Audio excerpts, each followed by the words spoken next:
ফের অমানবিক এক ছবি শহর শিলিগুড়িতে। শিলিগুড়ির মাল্লাগুড়ি হনুমান মন্দিরের কাছে এক কাগজ কুড়ানির ব্যাগ থেকে উদ্ধার হলো এক নবজাতক। পাঠানো হলো উত্তরবঙ্গ মেডিকেল কলেজ ও হাসপাতালে।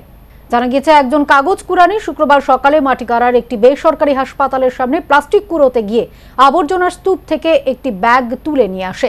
হঠাৎই তার চোখে পড়ে সেই ব্যাগের মধ্যে রয়েছে সদ্যজাত শিশু। এরপর সে সোজা মাল্লাগুড়ির হনুমান মন্দিরের পেছনে এক চায়ের দোকানে এসে সকলকে বিষয়টি জানায়।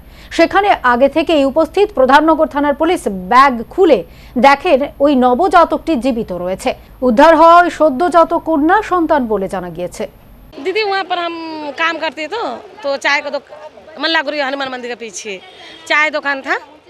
तो चाय दुकान में पूरा भीड़ है। तो एक पगला आके बोला बच्चा ना कचरा में फेंक दिया, नहीं उठेगा चिल्लाने लगा। तो वहाँ पर पुलिस लोग मौजूद था पहले से, वहाँ पर कुछ झमेला था।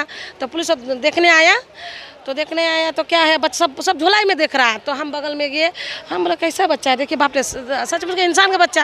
फिर हम पुलिस बोला थोड़ा निकालो। तो फिर वो बच्चा हम कपड़ा से लिपटा हुआ था निकालने के बाद बच्चा को ऐसे उठाए तो बच्चा रोने लगा। फिर हम बच्चा इधर उधर हम देख रहे बच्चा इधर से बहुत चोट है, फेंक दिया। वो तो कई पत्थरों से लग गया होगा ना।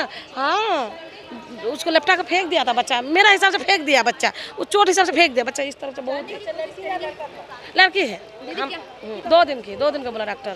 फिर पुलिस डॉक्टर के लेके आया सिविल में। এরপর দ্রুত ওই নবজাতককে নিয়ে জেলা হাসপাতালে আসে প্রধাননগর থানার পুলিশ সহ এলাকাবাসীরা। হাসপাতালে কর্তব্যরত চিকিৎসক নবজাতককে পরীক্ষা করে জানান তার বয়স 2 দিন এবং মাথায় জল জমে রয়েছে।